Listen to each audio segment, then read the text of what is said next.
Bienvenidas y bienvenidos a este podcast titulado Nacer entre contratos, cuerpos y derechos, gestación por sustitución en Colombia. Hoy conversaremos sobre las técnicas humanizadas de reproducción asistida, conocidas como THRA, especialmente sobre la gestación por sustitución, también llamada en algunos medios como vientres de alquiler.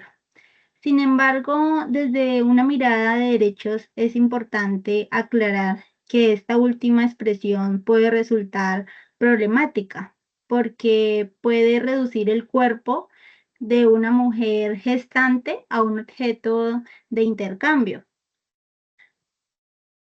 Así es, la Corte Constitucional ha señalado que es preferible hablar de gestación por sustitución, ya que expresiones como alquiler de vientre o préstamo de útero pueden deshumanizar a las mujeres involucradas en estos procesos, especialmente a las mujeres gestantes. Para esta conversación tomaremos como caso de análisis la experiencia narrada por Pilar Delgado, una mujer colombiana, madre de 4 hijos, quien participó como gestante sustituta y compartió públicamente su historia en el video Vientres de alquiler con Pilar Delgado. En el video se presenta a Pilar como una mujer que decidió gestar 2 bebés para otra familia que no podía tenerlos. Para empezar, Alejandro, ¿qué son las técnicas humanizadas de reproducción asistida? Las técnicas humanas de reproducción asistida son procedimientos médicos que permiten lograr un embarazo mediante la manipulación de óvulos, espermatozoides o embriones humanos. En Colombia, la Ley 1953 del 2019 las define como tratamientos o procedimientos que incluyen esa manipulación para establecer un embarazo. Dentro de estas técnicas se encuentra la fecundación in vitro, la criopreservación de embriones, la donación de gametos y la gestación por sustitución.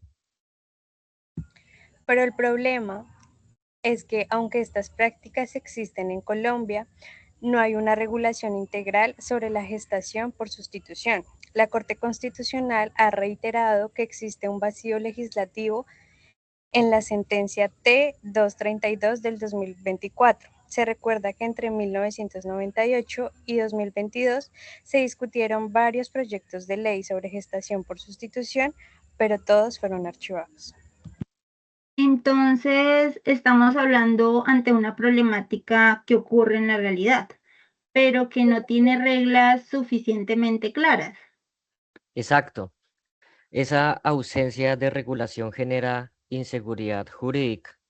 No hay reglas completas sobre consentimiento informado, filiación, nacionalidad, responsabilidades de las clínicas, derechos de las gestantes, derecho de los niños o niñas, ni límites frente a los posibles intermediarios que intervienen en estos procesos.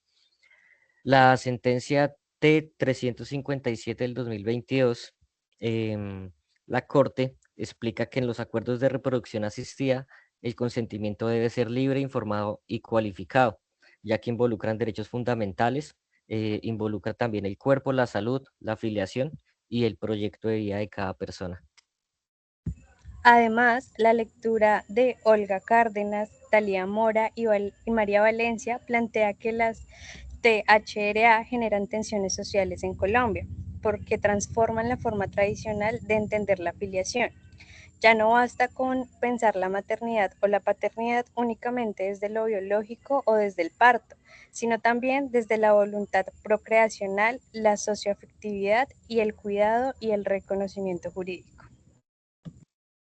Entonces, el primer punto crítico es que las técnicas humanizadas de reproducción asistida amplían las formas de construir familia, pero también genera nuevos riesgos cuando el Estado no regula adecuadamente. Pasemos ahora al caso de Pilar Delgado. Geraldine, ¿qué elementos familiares y personales se conocen de ella? En la entrevista, Pilar cuenta que es de Popayán, Cauca, y que es madre de 4 hijos. También relata una historia de vida marcada por dificultades familiares, económicas y afectivas, pero también por procesos de resiliencia. Ella expresa que llega al tema de la gestación por sustitución a través de redes sociales, específicamente por un grupo de Facebook donde se hablaba de mujeres que podían ser gestantes. Un punto importante es que Pilar manifiesta que inicialmente no recibió ningún tipo de información suficiente y que incluso fue excluida de un proceso porque quería documentar públicamente su experiencia. Según su relato, la clínica o fundación que lleva el proceso no le permitió continuar al enterarse de que ella quería contar lo que estaba viviendo. Eso ya muestra una primera alerta, la falta de transparencia. Sí, desde una perspectiva ética, la gestante no debería ser tratada como alguien que solo presta un servicio corporal. Debe ser reconocida como sujeto de derechos, con derecho a recibir información clara, acompañamiento psicológico, atención médica, asesoría jurídica y garantías después del parto. Pilar también explica que en estos procesos se realizan valoraciones psicológicas y médicas y que la gestante lleva en su cuerpo un embrión que no tiene su carga genética. Ella lo describe como un proceso en el que se gesta una vida para otra persona o para alguna pareja. En su relato, ella también aparece la idea de que la compensación económica no elimina las cargas físicas, emocionales y sociales que implica el embarazo. En otras palabras, el caso permite ver que la gestación por sustitución no puede analizarse solo como un acuerdo privado entre adultos, sino que involucra desigualdades, expectativas familiares, condiciones tanto económicas, de salud física, mental y también los derechos del niño o niña que van a nacer. Entremos ahora a la segunda parte de esta actividad, la cual mencionamos la vulneración de derechos desde una mirada de género y de infancia. Geraldine, ¿qué derechos pueden verse comprometidos en el caso de una mujer gestante como Pilar? Bueno, el primer derecho es la dignidad humana. La mujer gestante no puede ser vista como una incubadora ni como un medio para satisfacer el deseo de maternidad o paternidad de otras personas. Aunque Pilar usa esa expresión en su relato para explicar su experiencia emocional, jurídicamente el Estado debe evitar que la práctica convierta el cuerpo femenino en objeto de mercado. También se compromete el derecho a la autonomía reproductiva. La sentencia T-357 del 2022 menciona que los derechos reproductivos incluyen la facultad de decidir libremente si se quiere procrear o no, cuándo hacerlo y en qué condiciones. Pero esa libertad requiere información completa sobre los riesgos, las obligaciones, los efectos jurídicos y los posibles conflictos que se puedan presentar. El segundo derecho es el derecho a la salud física y mental. Un embarazo no es una actividad neutra, implica cambios corporales, riesgos obstétricos, efectos emocionales y un proceso de separación después del parto. Pilar relata que pensó que no sería tan difícil entregar al bebé, pero luego reconoció que sí vivió un duelo y necesitó hacer un cierre emocional. ¿Y qué pasa con la información y el consentimiento? Ese es un punto central. La Corte ha dicho que el consentimiento informado no es solo firmar un documento. Em, Ellos dicen que debe existir información suficiente, clara y comprensible sobre el alcance de la técnica, sus riesgos, los objetivos del acuerdo, los derechos de las partes y las obligaciones también, los efectos jurídicos y la forma de resolver estas disputas o estos conflictos que se puedan presentar. También aparece una posible vulneración del derecho a la igualdad y no discriminación. Si las mujeres gestantes provienen de contextos de necesidad económica, baja información o desigualdad social, pueden estar en una posición de desventaja frente a clínicas, abogados, intermediarios o padres de intención con mayor poder económico. Entonces, desde la mirada de género, el problema no es únicamente si la mujer acepta o no acepta. El problema es si acepta en condiciones realmente libres, informadas, acompañadas y protegidas. Ahora pasemos al enfoque de infancia. Alejandro, qué nos enseña la sentencia T-232 del 2024? Bueno, esta sentencia precisamente analiza el caso de una niña que nació en Colombia mediante una técnica humana de reproducción asistida, que es la gestación por sustitución internacional. La niña, llamada en la sentencia Leticia, nació en el territorio colombiano, pero ella quedó en riesgo de apatridia, es decir, quedó sin su nacionalidad reconocida. La Corte concluyó que se le vulneraron sus derechos a la nacionalidad, a la identidad, a la igualdad, a la personalidad jurídica, a la protección frente al riesgo de apatridia y todos los demás derechos que se derivan. Este caso es muy importante porque muestra que la gestación por sustitución internacional puede generar situaciones graves cuando intervienen padres extranjeros, gestantes colombianas, donantes de gametos y sistemas jurídicos distintos. Si no hay reglas claras, el niño o la niña puede quedar atrapado entre países que no reconocen fácilmente su filiación o nacionalidad.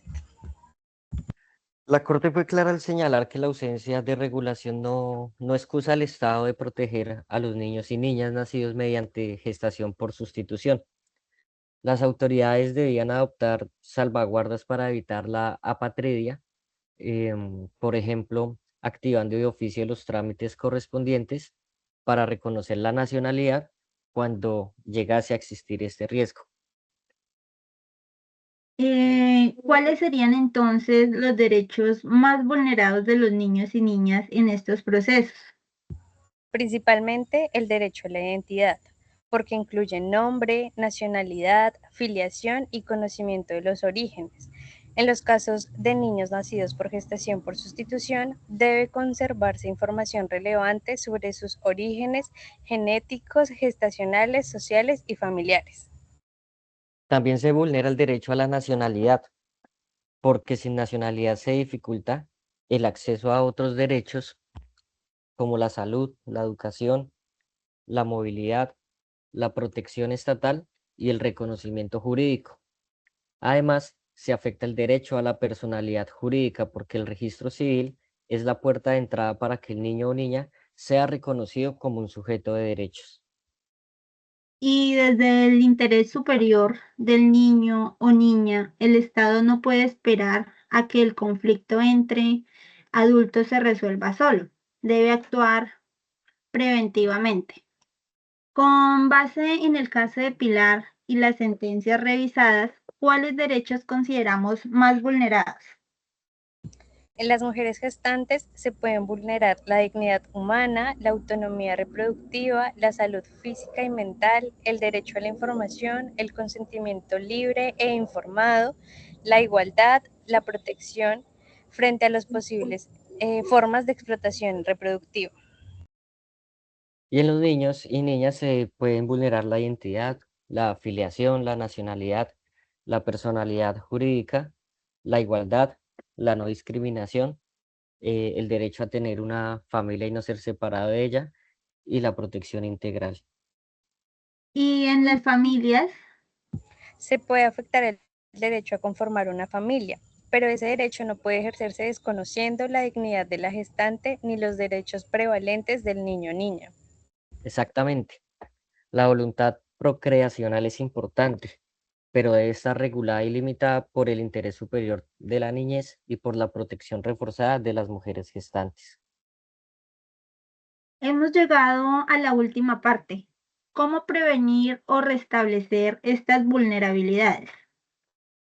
Primero que todo, Colombia necesita una ley integral sobre gestación por sustitución y técnicas humanas de reproducción asistida. Esa regulación debe definir requisitos, límites, responsabilidades, filiación, nacionalidad, consentimiento informado, control de clínicas e intermediarios y mecanismos de protección de la mujer gestante y del niño o niña.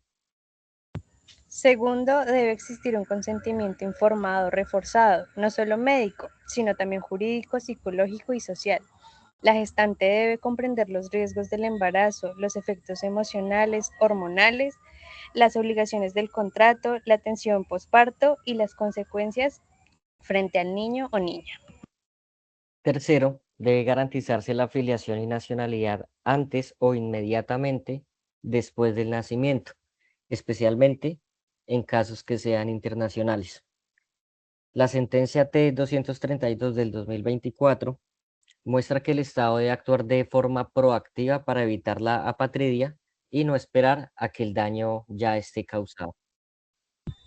Cuarto, se debe crear registros y sistemas de información que permiten conservar datos sobre origen genético, gestacional y familiar, protegiendo la intimidad, pero garantizando el derecho del niño o niña a reconocer su identidad. Quinto, debe existir acompañamiento psicosocial antes, durante y después del embarazo. No basta con entregar el bebé y cerrar el contrato. Como tal, la mujer gestante puede requerir apoyo emocional, el seguimiento médico y las garantías reales de protección. Para cerrar, podríamos decir que las personas eh, decidir como tal la gestación por sustitución ponen en diálogo tres dimensiones: el deseo legítimo de conformar una familia, la autonomía reproductiva de las personas adultas y los derechos prevalentes de los niños y las niñas. Pero cuando esta práctica ocurre sin regulación suficiente, se abren riesgos graves, por ejemplo, explotación de mujeres, contratos desiguales, filiaciones inciertas, conflictos entre países y niños o niñas sin nacionalidad.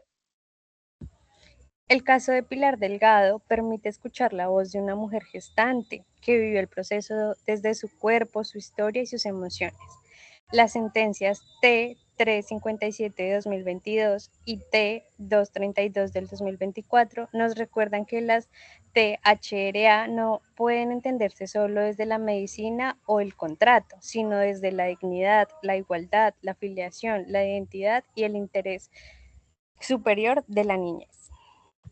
Por eso, más que preguntarnos si la gestación por sustitución debe existir o no, Colombia debe preguntarse bajo qué condiciones puede permitirse sin vulnerar los derechos. Porque cuando nace un niño o una niña, no nace un producto de un contrato, nace un sujeto de derechos. Y cuando una mujer gesta, no alquila un cuerpo, ejerce una experiencia humana que exige respeto, protección y garantías. Muchas gracias por escucharnos. Muchas gracias por escucharnos. Gracias.